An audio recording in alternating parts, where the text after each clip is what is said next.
आपका यूनिक प्रज्ञान यूट्यूब परिवार में मैं प्रज्ञान सर हार्दिक स्वागत करता हूं, वंदन करता हूं, अभिनंदन करता हूं। प्यारे साथियों, अगर आप टीजीटी पीजीटी जैसी प्रवक्ता LT grade UGC net JRF आदि विभिन्न प्रतियोगी परीक्षाओं की तैयारी कर रहे हैं तो बिल्कुल सही प्लेटफॉर्म पर हैं। और आज की इस पाठचर्या में करने वाले हम लोग बड़े ही महत्वपूर्ण प्रश्नों पर चर्चा। तो विगत वर्ष परीक्षाओं पर पूछे गए प्रश्नों पर आधारित यह पाठचर्या आज की होने वाली है। काफी इंपॉर्टेंट साथियों, पाठचर्या को प्रारंभ करने से पूर्व अगर वीडियो को पहली बार देख रहे हैं तो चैनल पर नए हैं तो चैनल को सब्सक्राइब, वीडियो को लाइक और शेयर करना बिल्कुल न भूलें। बिना समय गंवाए प्रारंभ करेंगे आज की इस पाठचर्या को और देखेंगे आज की पाठचर्या का पहला प्रश्न। सूर सागर किसी चली आती हुई गीत काव्य परंपरा का भले ही वह मौखिक हो विकास प्रतीत होता है, यह कथन किसका है? जवाब में आपने आचार्य रामचंद्र शुक्ल विकल्प ए को चुन लिया है तो सही जवाब के साथ बढ़ते हैं प्रश्न संख्या 2 की तरफ। दूसरा प्रश्न आपका है कि दो चौपाई दोहे का सबसे पुराना प्रयोग शायद यही है। जो कुछ पुराना साहित्य उपलब्ध है उससे लगता है कि पूर्वी प्रदेश के बौद्ध सिद्धों ने ही इस शैली में लिखना शुरू किया था। सरापा के विषय में यह कथन किस विद्वान का है? सरापा विषय की यह कथन किसका है? इसका आपको जवाब बताना है। दिए गए विकल्पों में सही विकल्प के रूप में आपने आचार्य हजारी प्रसाद द्विवेदी विकल्प डी का चयन कर लिया है तो राइट आंसर है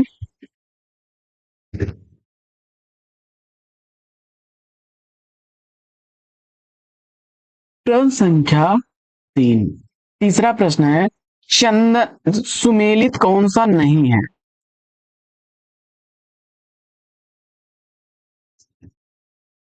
तो आसक कवि द्वारा लिखी गई चंदनमाला रास 1200 ईस्वी की रचना है।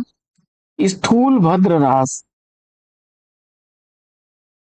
यह विजय सेन सूर्य की रचना नहीं है। 1209 ईस्वी की यह रचना जिन धर्म सूर्य की है।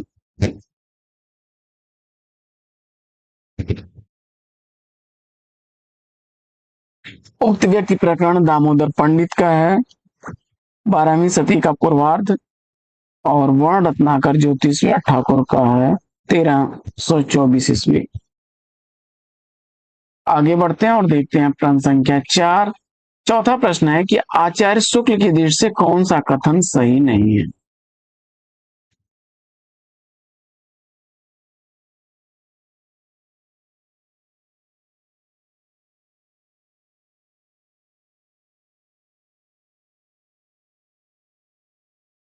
अखरावट में वर्णमाला के एक एक अक्षर को लेकर सिद्धांत संबंधी चौपाइयां कही गई हैं। आखिरी कलाम में कयामत का वर्णन है।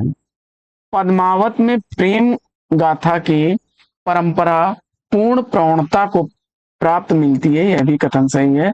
लेकिन पद्मावत पूर्णतया ऐतिहासिक तथ्यों पर आधारित रचना नहीं है। इसके कुछ अंशों में क्या है? कल्पना भी है। तो विकल्प डी इस प्रश्न का सही जवाब हो जाएगा। शुक्ल जी ने जो है पद्मावत को ऐतिहासिक घटना पर आधारित होते हुए भी कुछ अंशों को काल्पनिक आधार माना है। प्रश्न संख्या 5 है कि मंझन द्वारा लिखी गई मधुमालती के विषय में कौन सा तथ्य सही नहीं है? मंझन द्वारा लिखी गई मधुमालती के विषय में कौन सा तथ्य सही नहीं है? और पांचवें प्रश्न का सही जवाब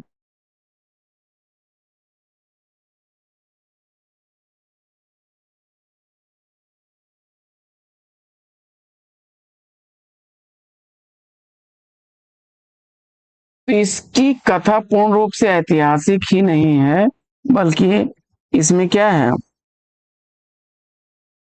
महत्वपूर्ण अंश पूर्णतः काल्पनिक है।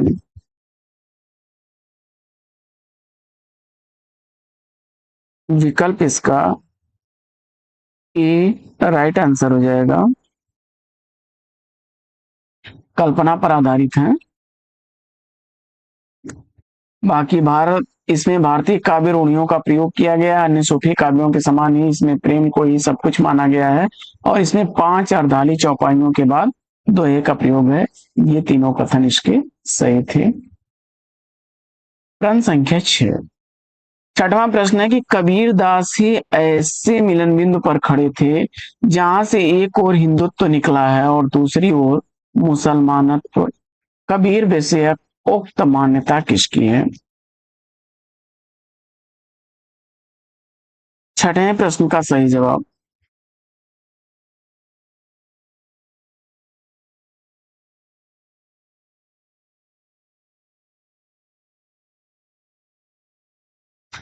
आचार्य हजारी प्रसाद द्विवेदी जी को चुना, तो सी विकल्प इस प्रश्न का राइट आंसर। कबीर की भाषा को पंचमेल खिचड़ी भाषा कहने वाले श्याम सुंदर दास हैं।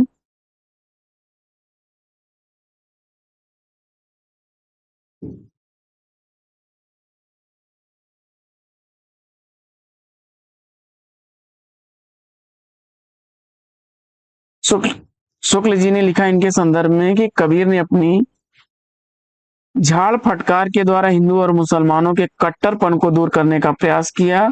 वह अधिकतर चिढ़ाने वाला सिद्ध हुआ, हृदय को स्पर्श करने वाला नहीं। सरनाम सिंह ने लिखा है इनके संदर्भ में कि कबीर का जीवन काल उन्हें रामानंद, सिकंदर लोदी, पीपा, नानक आदि के समकालीन बना देता है। सातवां प्रश्न है कि हिंदी प्रेमाख्यानक काव्य परंपरा से संबंधित असंगत कथन कौन सा है?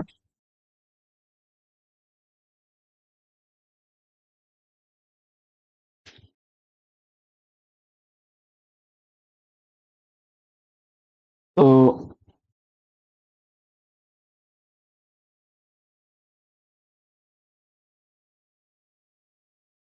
विकल्प इसमें निर्विवाद रूप से सभी प्रेमाख्यानक तत्सम शब्दावली प्रधान भाषा अवधि में लिखे गए हैं, यह कथन सही नहीं है।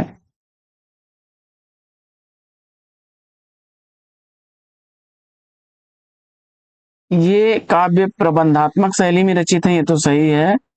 इनके पात्र मुख्यतः दो श्रेणियों मानवीय और मानवेतर के हैं, यह भी सही है।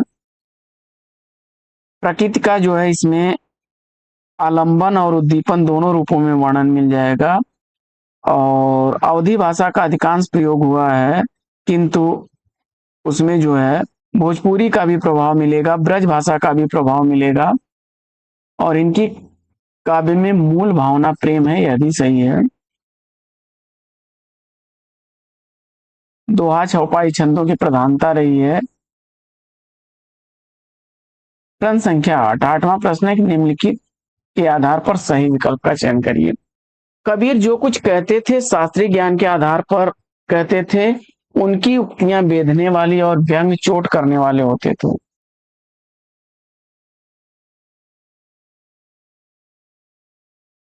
तो देखिए, वो कहते हैं ना कि तू कहता कागज की लेखी, मैं कहता आखियन की देखी। पहला विकल्प तो इसमें जो है सही नहीं है, दूसरा जो है सही है कि उनकी उक्तियां बेधने और व्यंग चोट करने वाले होते थे। तो इसमें विकल्प ओ गलत है, बहुत सही है। कहा है ना उन्होंने कि मसी कागज छुयो नहीं, कलम गयो नहीं हाथ। तो उनके पास जो ज्ञान था वो सूफियों संतों के प्रभाव से, सत्संग के प्रभाव से और प्रत्यक्ष लोक व्यवहार के अधिक निकट होने का उन्होंने दावा किया था। अगला प्रश्न है कि कौन सा कथन असंगत है?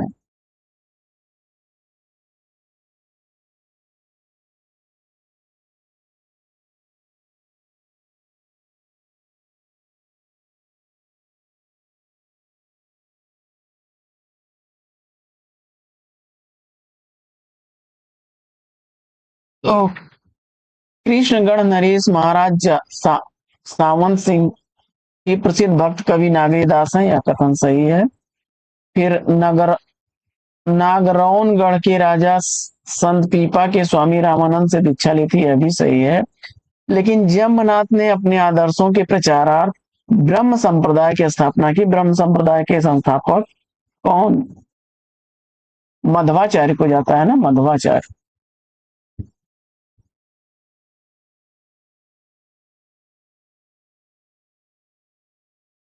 जमनाथ तो विष्णुई संप्रदाय से, जमनाथ विष्णुई संप्रदाय से।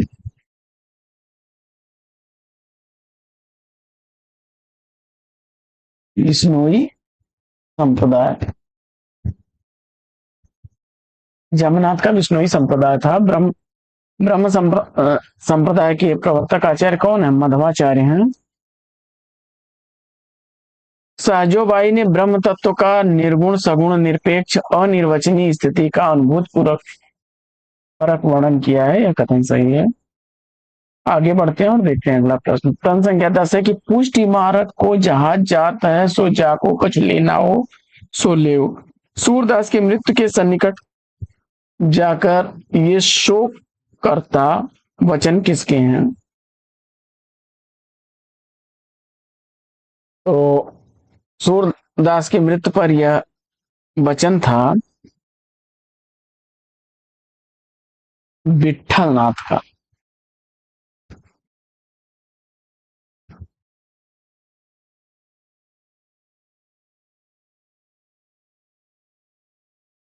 विठलनाथ ने पुष्ट मार्ग का संस्थापक वल्लभाचार्य के पुत्र थे। पुष्ट मार्ग के जो संस्थापक वल्लभाचार्य थे, उनके पुत्र थे विठलनाथ। विठलनाथ ने 4 अपने और 4 वल्लभाचार्य के शिष्यों को मिलाकर के अष्टछाप की स्थापना की थी। कुंभन दास,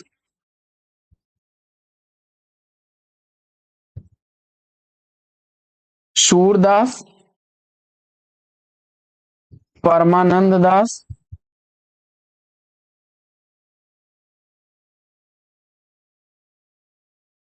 और कृष्णदास, ये 4 शिष्य थे वल्लभाचार्य के। वल्लभाचार्य के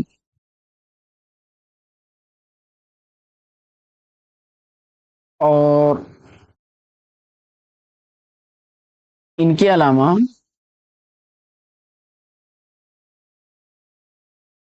शीत स्वामी,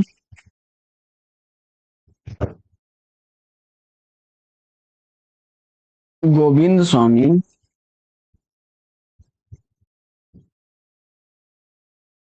शीत स्वामी, गोविंद स्वामी, चतुर्भुज दास और नंददास,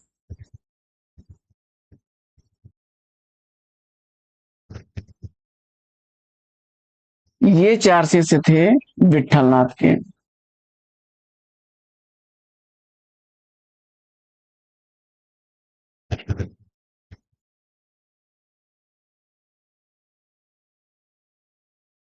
प्रश्न संख्या 11 है कि उन्होंने रचना नैपुण्य का भद्दा प्रदर्शन नहीं किया और न शब्द चमत्कार आदि के खिलवाड़ों में वे फंसे।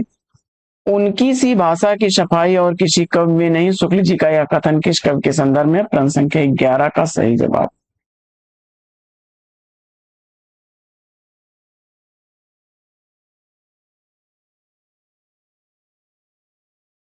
तुलसीदास। विकल्प ए को चुना आपने तो राइट आंसर।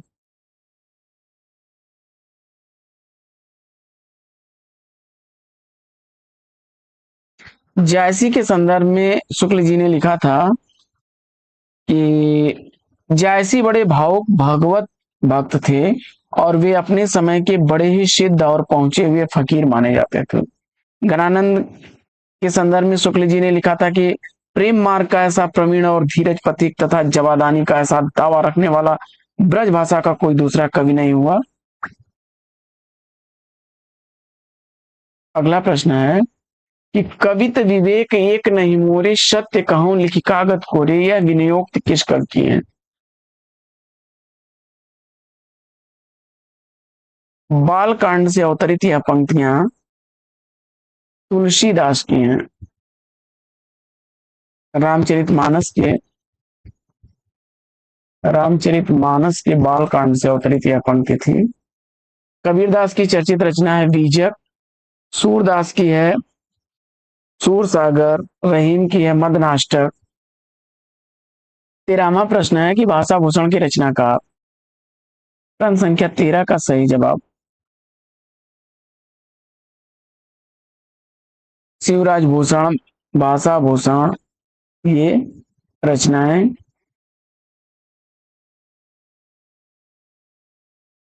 भाषा भूषण जसवंत सिंह की रचना है। भाषा भूषण जसवंत सिंह की रचना है।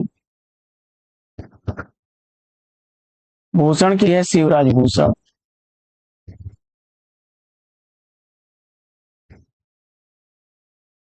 ललित ललाम और मतिराम सतसई चर्चित रचनाएं हैं। पद्माकर की है जगत विनोद, गंगा लहरी, हिम्मत बहादुर बिरदावली। 14वां प्रश्न है कि निम्नलिखित के आधार पर सही विकल्प का चयन करिए।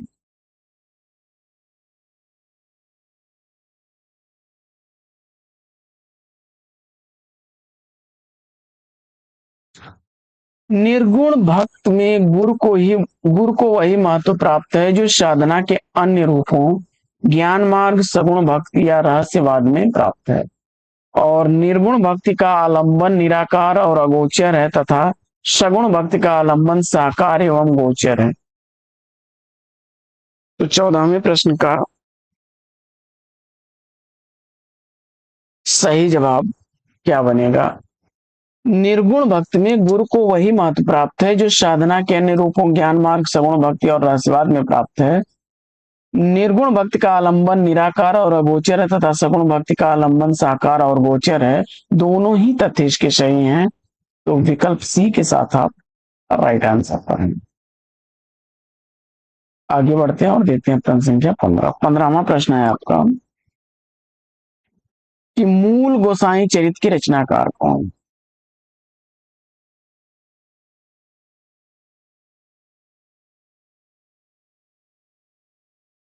बेनी माधव दास, सी विकल्प राइट आंसर हो जाएगा। नाभा दास का है भक्तमाल, भक्तमाल। भक्ति रस बोधनी प्रिया दास का है।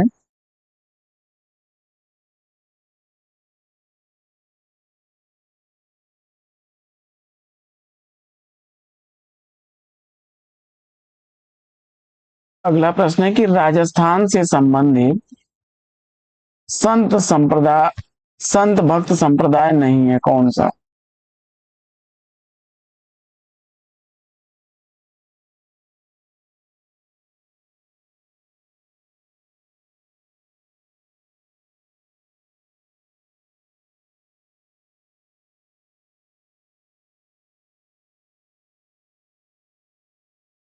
इस जवाब में विकल्प डी को चुन लिया तो राइट आंसर है।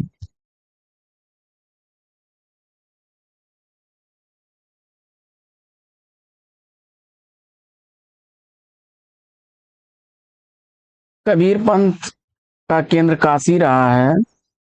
सिख का पंजाब, गुरु नानक इसके प्रवर्तक थे। जम्मनाथ बिश्नोई संप्रदाय के प्रवर्तक हैं, बीकानेर इनका क्षेत्र रहा है। और निरंजनी संप्रदाय हरिदास निरंजनी का था, डीडवाड़ा था। दादू पंथ दादू दयाल राजस्थान रहा है। अगला प्रश्न, भक्तमाल नाभा द्वारा नाभादास द्वारा लिखा गया भक्तमाल जो है उसके टीकाकार कौन है?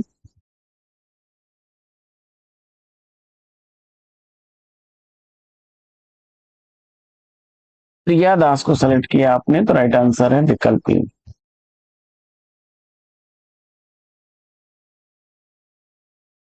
18वां प्रश्न है कि राम भक्ति काव्य धारा से संबद्ध कवि कौन नहीं?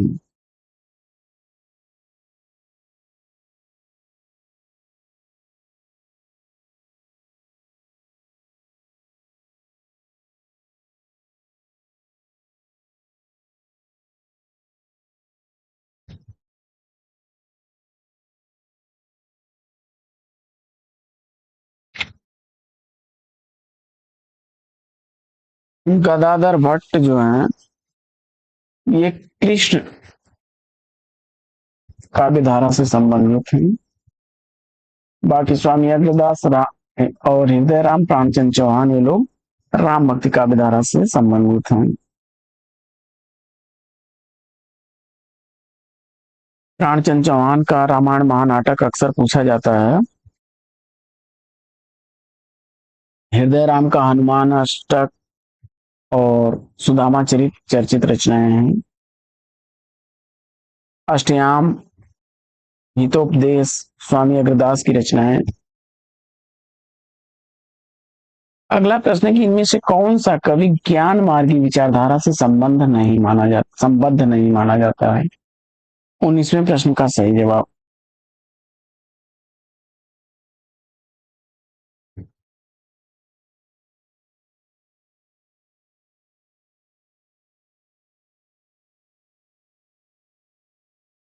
ध्रुवदास को अगर सेलेक्ट किया है तो सही जवाब हो जाएगा। ध्रुवदास जो है ये राधा वल्लभ संप्रदाय से संबंधित हैं।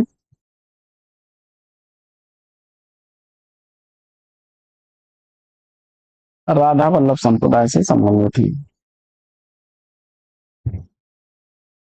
अगला प्रश्न है, राधा वल्लभ नामक वैष्णव भक्ति संप्रदाय के प्रवर्तक कौन है।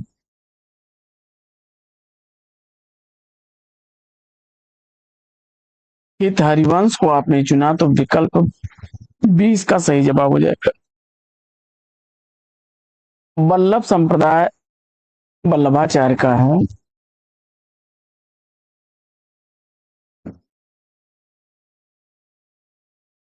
सखी संप्रदाय था स्वामी हरिदास का।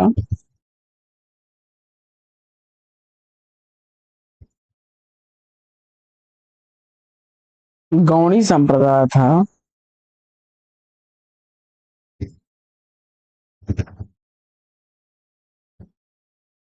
चैतन्य महाप्रभु का। अगला प्रश्न है कि कौन सा विकल्प सुसंगत नहीं है।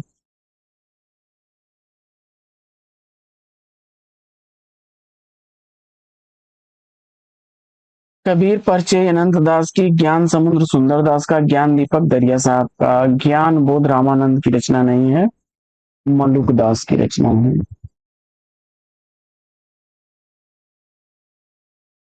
डी विकल्प इस प्रश्न का राइट आंसर हो जाएगा।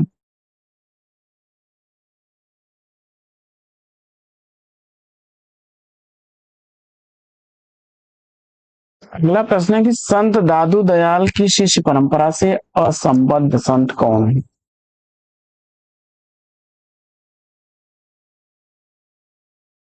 जवाब में आपने पीपा को चुन लिया तो विकल्प ही राइट आंसर। पीपा रामानंद को अपना गुरु मानते थे। रामानंद को गुरु मानते थे पीपा।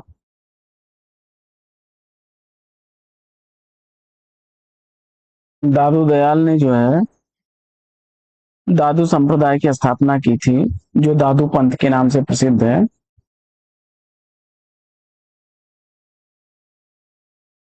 अगला प्रश्न, हिंदी में रीति ग्रंथों की अविरल और अखंडित परंपरा का प्रवाह केशव की कवि प्रिया के प्राय 50 वर्ष पीछे चला और वह भी एक भिन्न आदर्श को लेकर। इसमें प्रश्न का सही जवाब क्या होगा।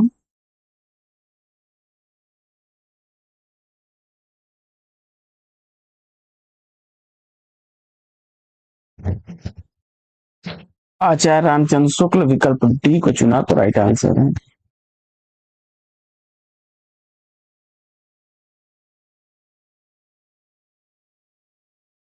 आगे बढ़ते हैं और देखते हैं अगला प्रश्न कि निम्नलिखित कथनों से संबंधित सही विकल्प को चुनिए।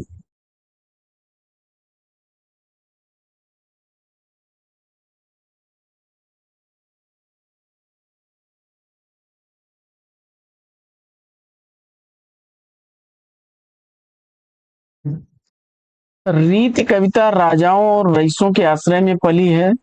उनकी अंतः प्रेरणा और स्वरूप को कवियों और उनके आश्रयदाता दोनों के संबंध से ही समझा जा सकता है। और वह दोनों ही कथन इसके सही हैं। विकल्प इसका ये राइट आंसर हो जाएगा। रीतकालीन काव्य की अगर प्रमुख विशेषताओं की बात की जाए, इसमें आप देखेंगे श्रृंगार निरूपण,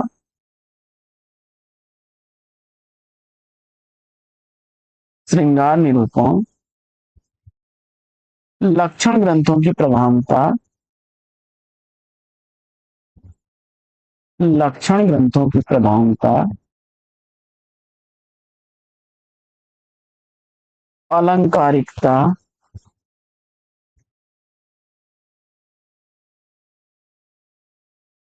आश्रयदाताओं की प्रशंसा,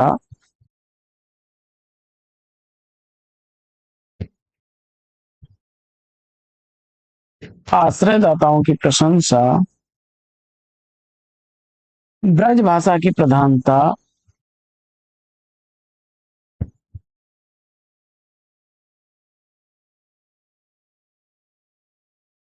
और नारी के प्रति भोगवादी दृष्टिकोण।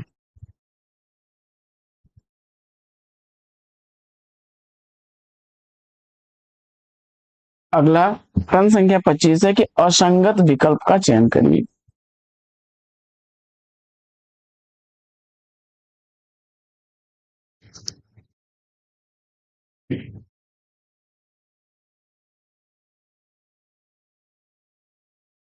तो इसमें देव और बिहारी पद्म सिंह शर्मा की नहीं है।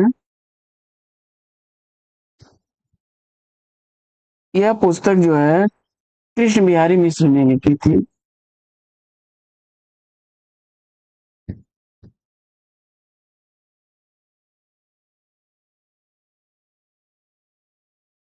अगला प्रश्न प्रश्न संख्या 26 है कि डेल सो बनाए आए मिलत सभा के बीच लोगन कवित की वो खेल करी जानो है। यह काव्यांश किसका है?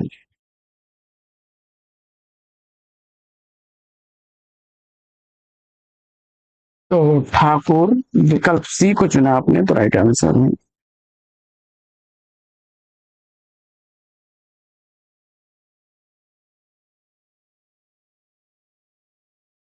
रीत कवियों की रूढ़िगत परिपाटी की आलोचना करने के लिए जो है ठाकुर ने पंक्तियां कही थी। अगला प्रश्न है कि विज्ञान गीता के रचनाकार। जवाब में आचार्य केशव दास उत्तर चुना आपने, राइट आंसर है विकल्प डी, सही जवाब हो जाएगा। केशवदास अलंकार संप्रदायवादी आचार्य हैं, अलंकारवादी। आचार्य शुक्ल ने इन्हें कठिन काव्य का प्रेत भी कहा है, कठिन काव्य का प्रेत। और राम स्वरूप चतुर्वेदी जी ने इनकी रामचंद्रिका को, रामचंद्रिका ग्रंथ जो है इसको छंदों का अजायब घर, छंदों का अजायब घर कहा है। आगे बढ़ते हैं और देखते हैं अगला प्रश्न कि निम्नलिखित में से कौन सा ग्रंथ मात्र अलंकार निरूपक नहीं है।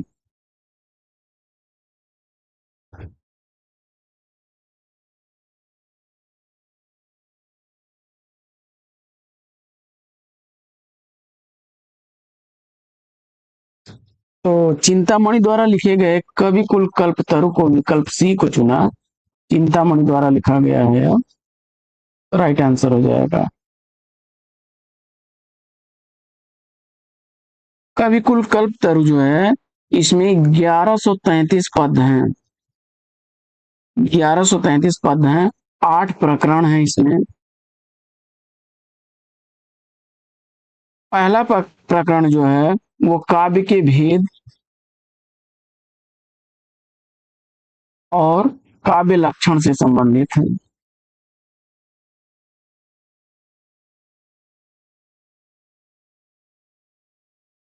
शब्द, अर्थ और अलंकार निरूपण से संबंधित दूसरा प्रकरण इसका और तीसरा प्रकरण आता है।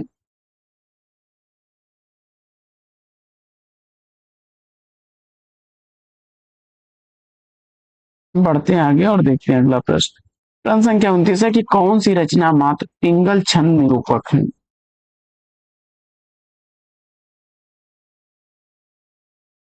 वृत्ति विचार।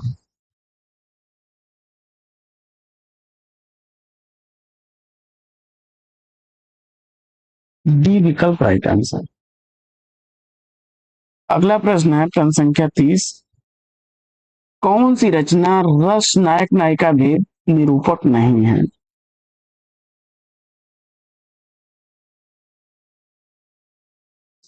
तो अलंकार निरूपण ग्रंथ इसमें है पद्माभरण,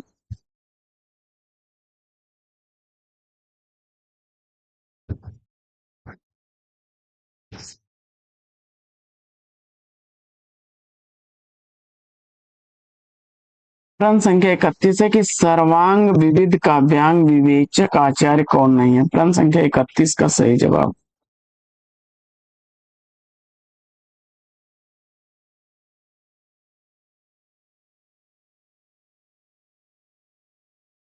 तो विकल्प ए को चुन लिया आपने, तोष। तो राइट आंसर।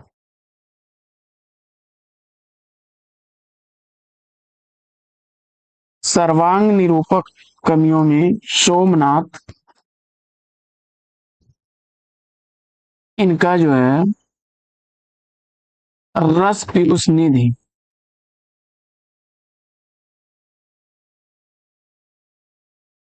यह ग्रंथ है, सर्वांग निरूपक ग्रंथ है। भिखारी दास का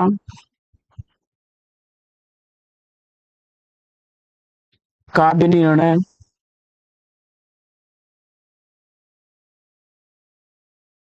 प्रताप शाही का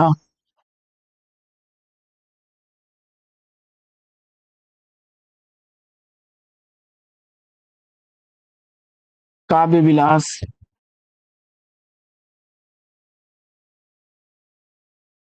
सुरति मिश्र का काव्य सिद्धांत।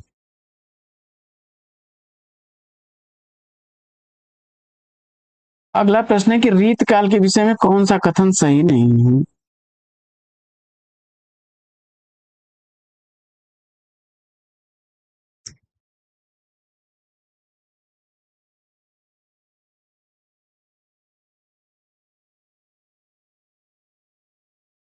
तो सजीव श्रृंगार की एक कदम लिप्सा इस युग के साहित्य में प्रतिबिंबित है, यह कथन सही है।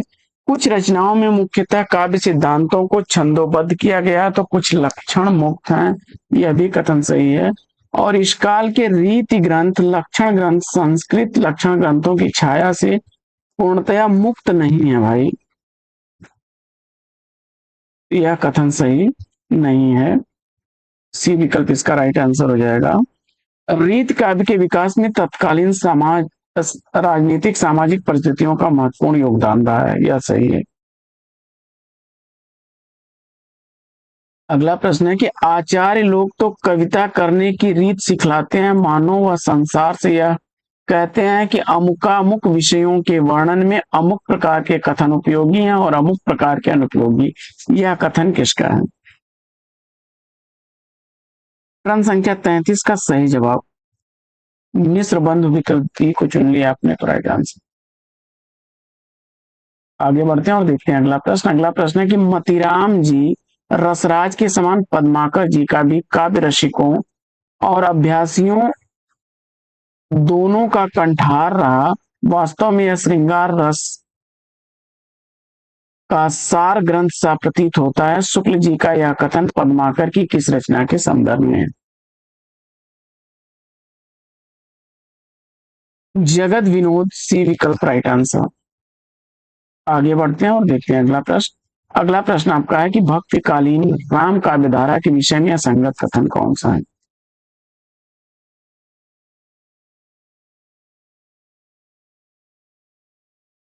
तो इस साहित्य में तुलसी का प्रमुख स्थान रहा है, लोक संग्रह की भावना है, अवधि और ब्रज दोनों भाषाओं में लिखे गए हैं, कृष्ण काव्य के प्रभाव से पूर्णतया मुक्त है, यह कथन सही नहीं है।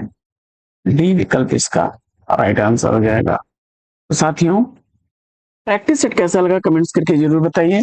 आज के इस प्रैक्टिस सेट में लेंगे यहीं पर विराम, फिर मिलेंगे आपसे अगले वीडियो में एक नए प्रकरण, एक नया टॉपिक, एक नए अंदाज में। तब तक के लिए लेते हैं आपसे विदा। आपका जीवन मंगलमय हो। बेस्ट विशेष, बेस्ट ऑफ लक। जय हिंद।